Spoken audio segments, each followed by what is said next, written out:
ఈ భాగ్యము ఊహించలేదయ్యా ఈ జీవితం వర్ణించలేనయ్యా ఈ భాగ్యము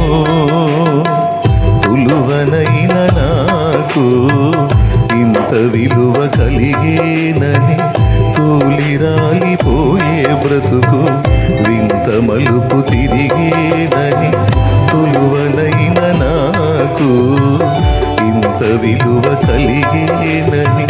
తూలిరాలిపోయే బ్రతుకు వింత మలుపు తిరిగేనని ఊహించలేదయ్యా ఈ జీవితం వర్ణించలేనయ్యా ఈ భాగ్యము